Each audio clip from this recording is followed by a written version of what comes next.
ई teaching Odisha को पुणी थरे स्वागत। तो आज आम कौन पढ़ा? आज आम पढ़ा लॉजिक रो मल्टीपल चॉइस क्वेश्चन बा लॉजिक रो मल्टीपल चॉइस सैंपल क्वेश्चंस जहाँ भी सीएचएससी एग्जाम रे आसीबो से विषय रे पढ़ा।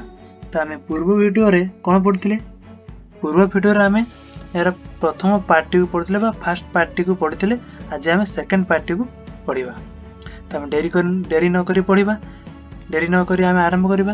तो आरंभ करने पूर्व कही रखी कि जो मैंने वीडियो को देखुं से निश्चित भाव लाइक या सब्सक्राइब कर दिंतु, कहीं ये पीडीएफ टी को टाइपिंग कर टाइम लगुच क्वेश्चन सब तैयारी कर टाइम लगुच, से गोटे लाइक और सब्सक्राइब तो निश्चित दरकार।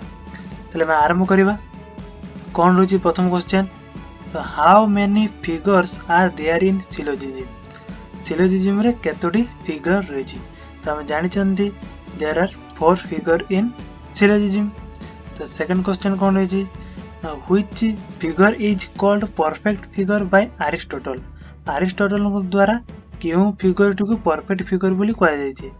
तो अरिस्टोटल फर्स्ट फिगर टी को परफेक्ट फिगर बोली कहछन्ती। Third question, in which figure conclusion is always a negative proposition? क्यों फिगर रे conclusion is always negative proposition? Conclusion T सब बेले नेगेटिव रहइबो। तो आमे स्पेशल सिलोजिस्टिक रूल पढ़ुचंती कि सेकंड फिगर रो one of minor premise must be negative.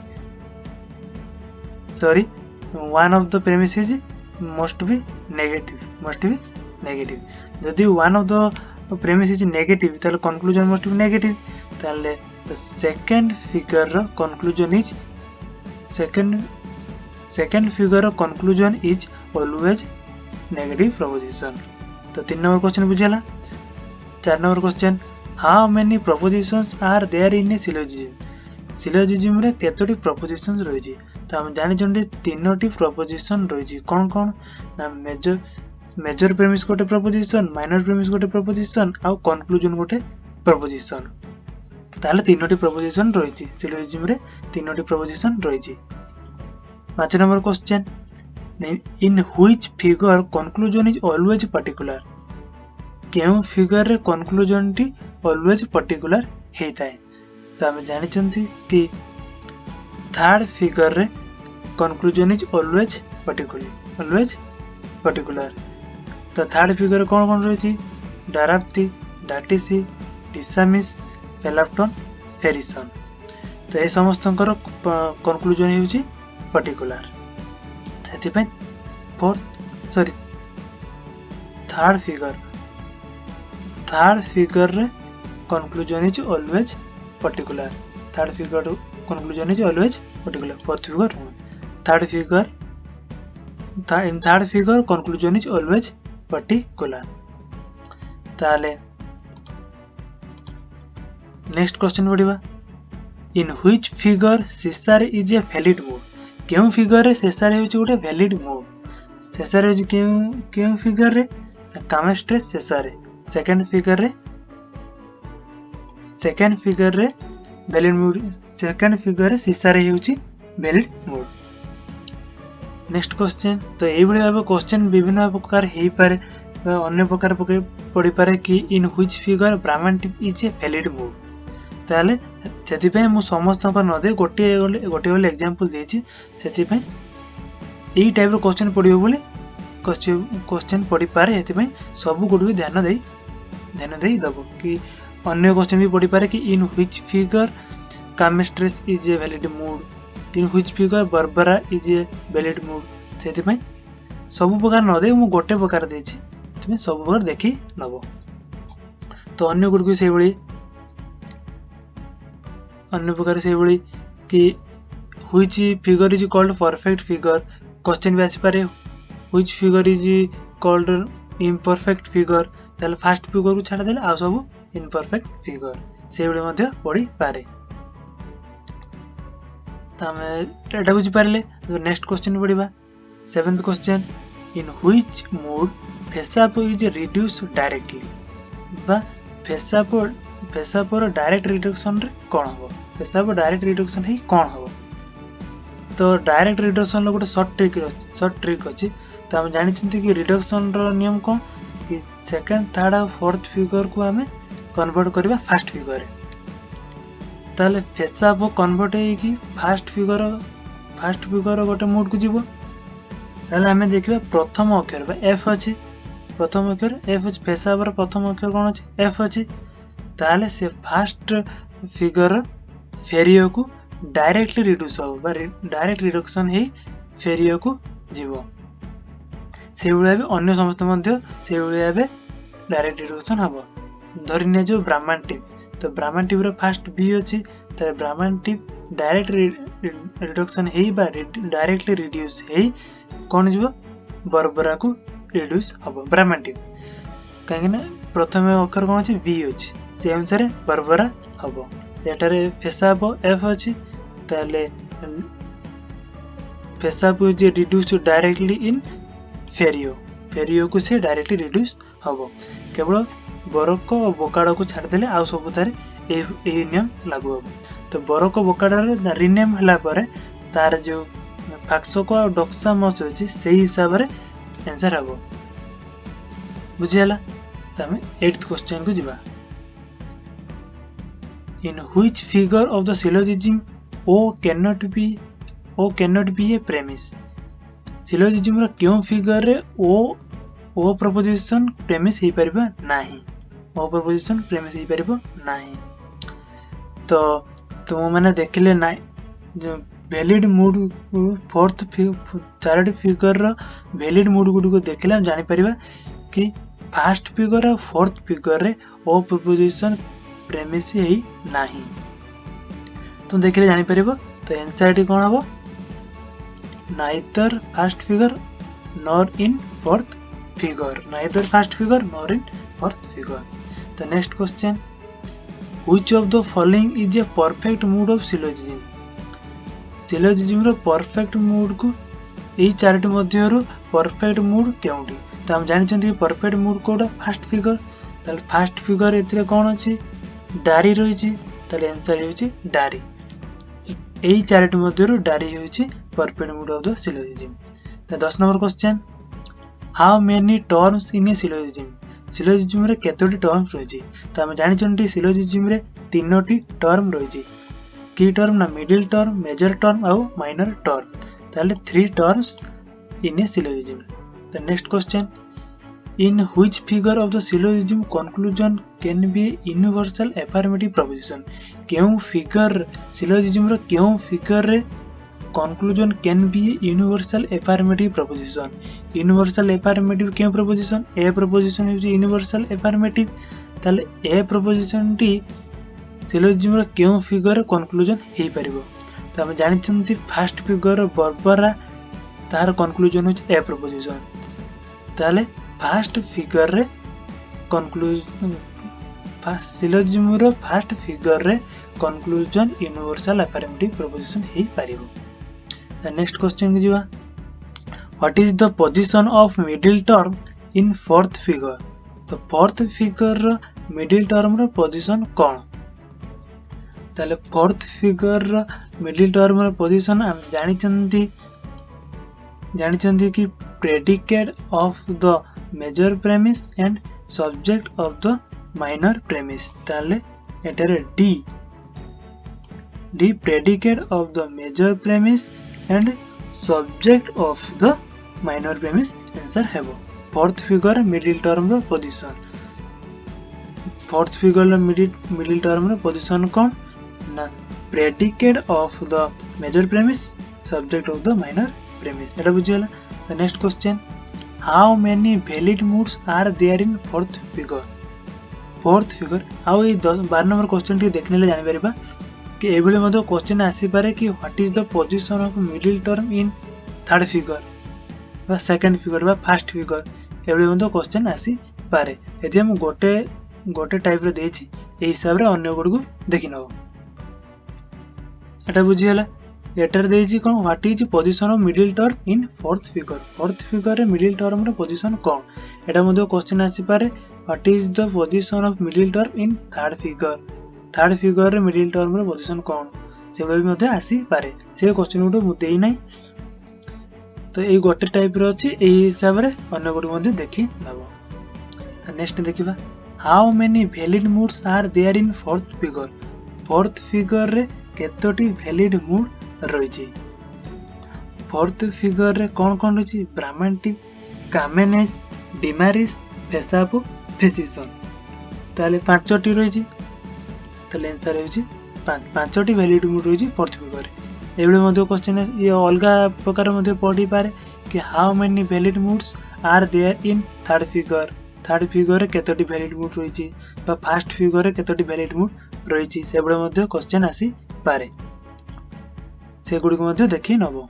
तो नेक्स्ट क्वेश्चन देखिबा in which figure of the syllogism one premise must be negative. केउ सिलोजिज्म रो केउ फिगर रे one premise must be negative.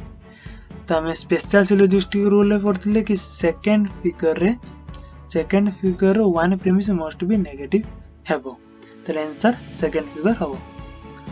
तो next question how many general syllogistic rule are there. Syllogism रे general syllogistic rule केतोटी रहिछि तो हम जानि जंदी 10 general syllogistic rule are there. तो next question how many valid moods are there in syllogism. Syllogism रे केतोटी वैलिड मूड्स रहिछि तो हम जानि जंदी 19 valid moods are there in syllogism. तो next question for direct reduction Baroco is renamed as dash. Baroco renamed है कोन हेछि डायरेक्ट रिडक्शन ने कोन हेछि ना Baroco renamed as Faksoko. Baroco renamed as Faksoko तले बोकाडो रीनेम्ड हेछि कोन हेछि ना डक्सा मॉक्स से क्वेश्चन मु देई नै ये गोटे क्वेश्चन नै से गुडी से को मध्ये देखि नबो। तले Baroco renamed as फाक्सोको।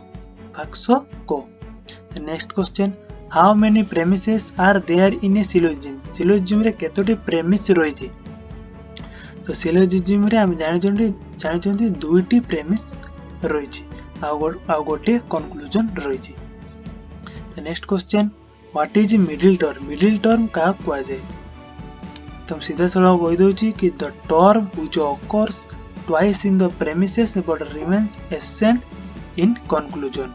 J term T both the premises बा दुईटी प्रेमिस रही थाए but absent in the conclusion. Conclusion रे एब्सेंट रही थाए कंक्लूजन रे रही न थाए ताको कोन कुआ जाय मिडिल टर्म बोली कुआ जाय।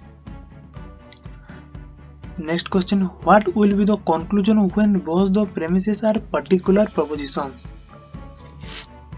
What will be the conclusion when both the premises are particular proposition.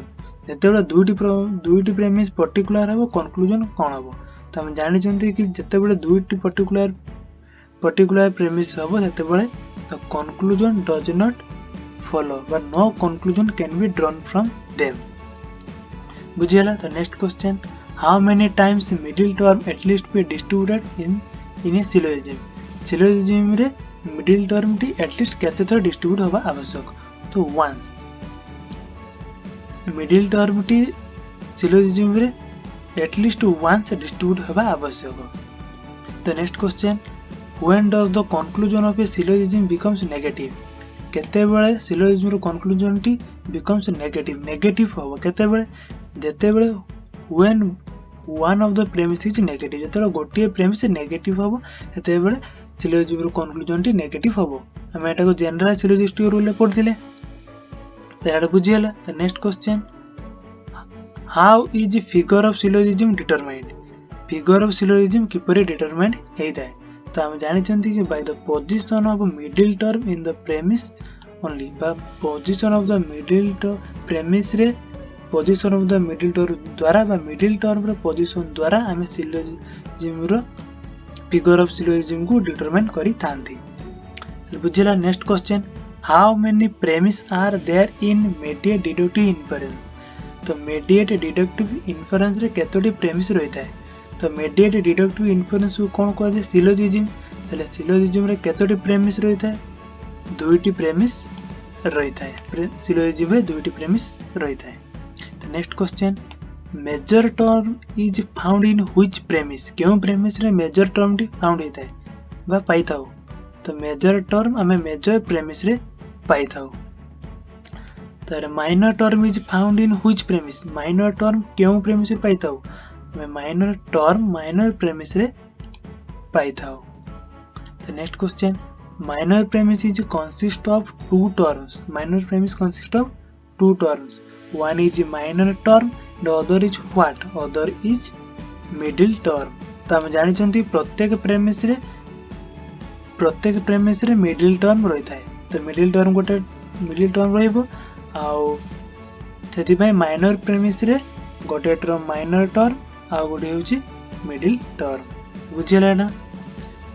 तापर which of the following is the first figure, या मधुर केउटी फास्ट फिगर, फास्ट फिगर जानी कि ऑप्शन सी बा ओलोटा जेड बोले जहाँ को पूर्व कही, तो ओलोटा जेड हिसाब से जहाँ रही सीटा हूँ फास्ट फिगर बा ऑप्शन सी।